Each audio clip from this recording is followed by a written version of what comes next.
Talk Shoe. Recorded live. What is up, everybody? Welcome to Travis and Vic's Drunken Horror Adventures. I'm your host, Travis.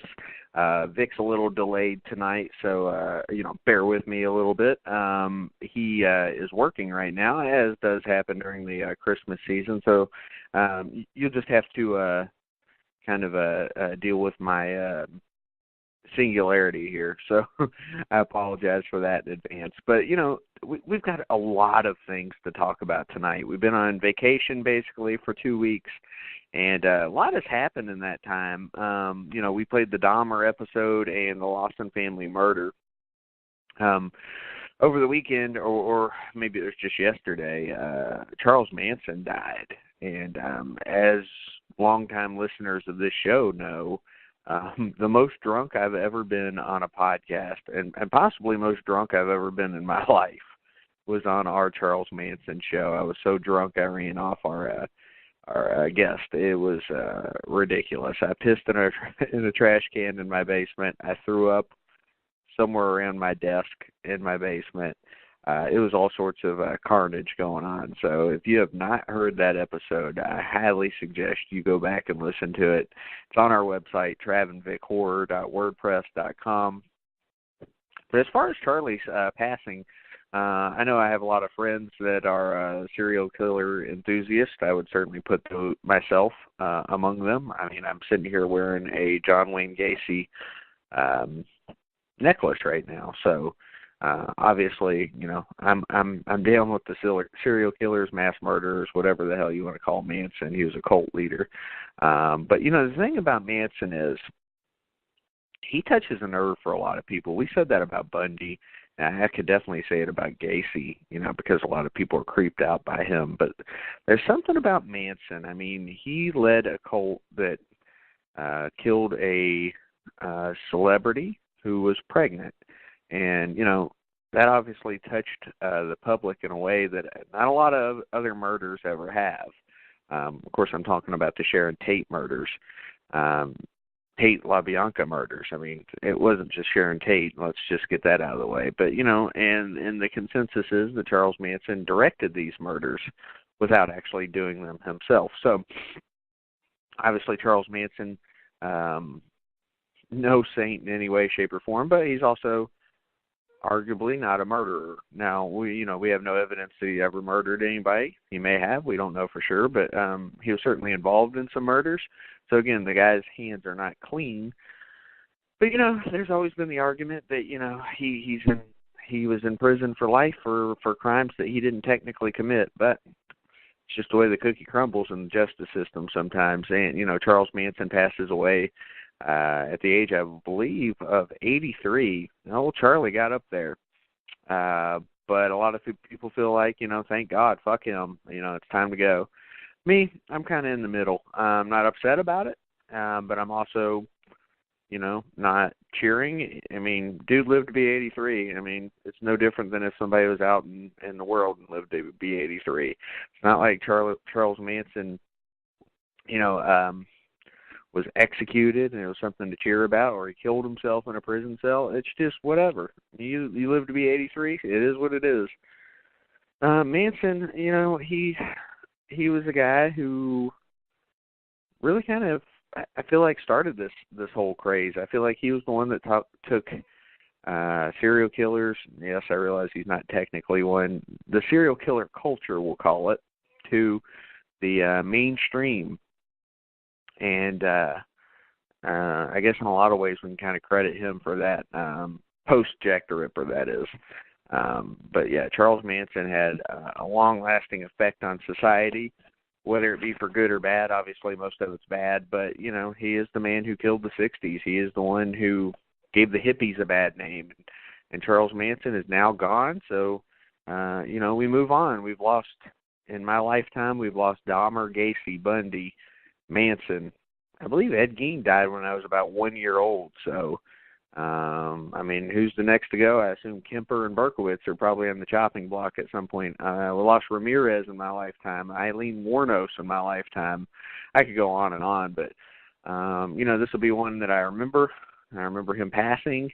I remember when Dahmer was killed. don't really remember Bundy. I kind of remember Gacy. Ramirez didn't have too much of an impact on me. Eileen Wuornos, I didn't even know who she was at the time. But this is one that, that I'll remember. And, this being the start of this podcast, that'll be kind of memorable as well, because generally we reserve these openings for moments where, somebody like a Gunnar Hansen or a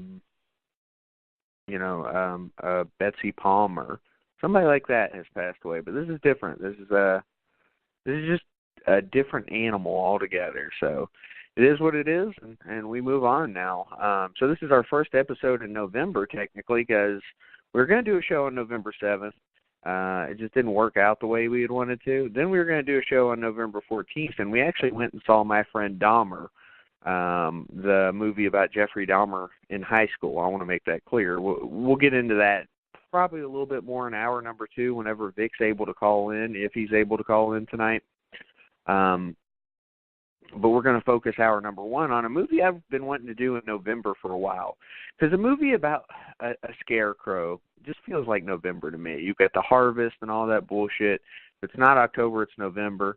And for a movie that's not real well known, I tend to stick it in November and stick our big heavy hitters in October. So this is one that fits right in November, I feel like. And we're talking about Dark Night of the Scarecrow from 1981. And this is one that I had heard of for a long time.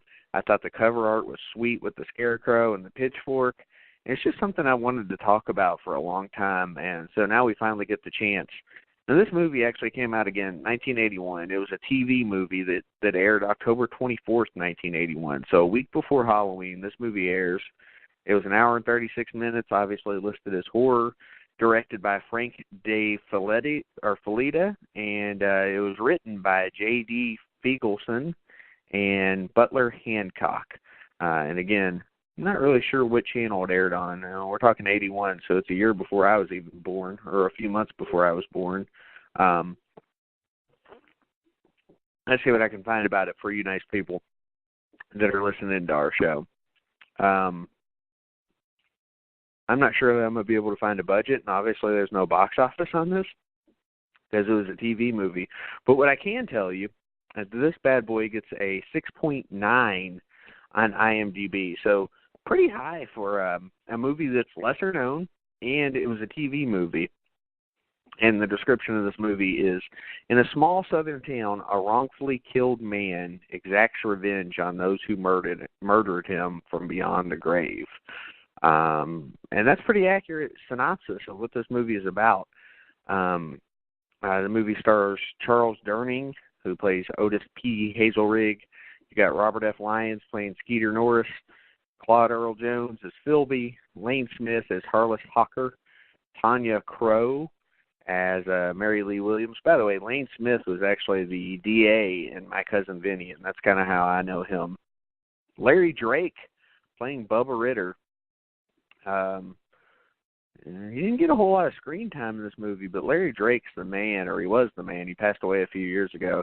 I'll tell a little story about him in just a minute, but he was in Darkman as one of the bad guys, and he was also in some other movies. Well, he was Dr. Giggles. There's that. He was Dr. Giggles, and he was at a convention in Louisville, Kentucky. Oh, goodness, it was probably about 6 years ago now, and I wanted to meet him. Actually, that was the convention that Lois Lane was at, whatever her name is, Margot Kidder. John Carpenter was there. Let's see. I don't know. There were a lot of people at that convention. Roy from Friday the 13th, Part 5. Fucking Henry Winkler was there. The first victim of Jaws was there. So it was a pretty stacked convention. And for whatever reason, because it was in a hotel with lots of different, areas, I was never able to find old Larry Drake. I just couldn't track him down. And that moment where I wanted to meet Larry Drake never happened. So here I am talking about something for a guy that I wanted to meet that just never got the opportunity. So Larry Drake, it's a shame I never got to meet you, sir, but I respected your work, that's for sure. So if you're listening to this beyond the grave somewhere, I hope you hear that. And no, I'm not so drunk yet that that's me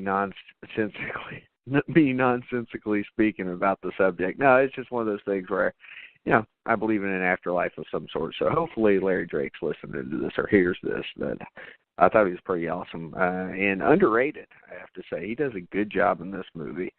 So I guess without further ado, we'll get into this. Like I said, 6.9 on IMDb, and it's one that I don't feel like a lot of people have seen. Now, I will give you guys a heads up. I'm going to run this movie down like we do most of our movies. But the interesting thing about this is that it's actually on YouTube right now, because it's not a movie that's easily found, I have to say, to easily purchased. So I don't own this movie. I watched it on YouTube, and it was very dark. So some of this may be new to me because it was hard to catch certain things. I watched it 3 or 4 times over the last few weeks, so hopefully that gives me a little bit of a leg up on the competition here. So anyway, this movie starts up. You've got a small, nameless town in the Deep South, and you've got Bubba Ritter, who's played by Larry Drake, and he's a mongoloid. Let's be honest. He's a large mongoloid who befriends like this 10-year-old girl, Mary Lee Williams, who's played by Tanya Crow, as I said earlier. And some of the townspeople are getting pissed off about the friendship between Mary Lee and old Bubba. And you've got this dickhead postman, like I said earlier, Otis Hazelrig, who's just a piece of shit. He's just pissed off about it altogether. And, he's talking to these other people. What are you going to do if something happens to her? And they're like, he's harmless. He's like a little kid.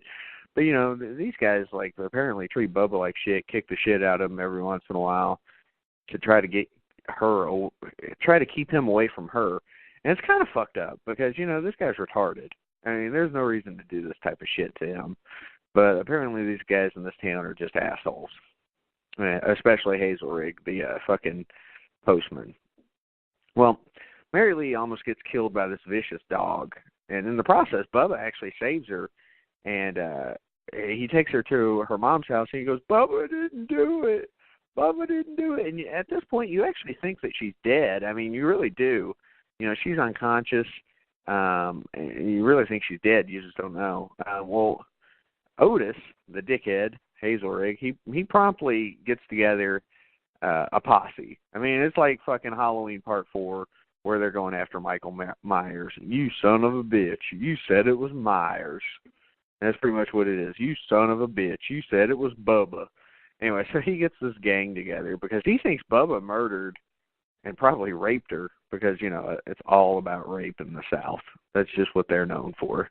So if you're in the South, well, you're more Southern than I am because I'm in Louisville, Kentucky, and that's like in the middle of the South. So not quite South, but certainly not North.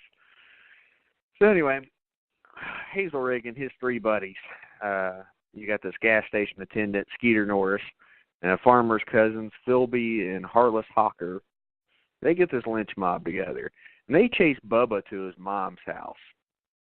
And, she believes her son, and she tells him to play the hiding game, which basically is telling Bubba to go hide. So Bubba's hiding. You don't know where he is yet, right? And basically, she's telling him to wait for the bullshit to calm down, So Hazelrig, he's got these bloodhounds, and I mean literal bloodhounds. I'm not talking about the goofs he's with. I'm talking about actual bloodhounds, that type of bloodhound. So they sniff Bubba out, but they can't see him, right? They can't see him at first. They don't see Bubba. They just see a Scarecrow. And then after a little bit, like, Hazelrig walks up to this Scarecrow, and he's looking into its eyes, and something about this fucking Scarecrow is creepy. I don't know how to explain it any other way. It is fucking creepy. I think it's the part of it is that Larry Drake's eyes are just crazy, and the fact that, it's behind a mask it's like a Scarecrow. It's just really hard to describe. You have to see it to know what I'm talking about, but so Hazelrig realizes that Bubba's disguised as a Scarecrow. He takes a few steps back, and he starts fucking firing rounds into Bubba, who's just basically crucified up on this post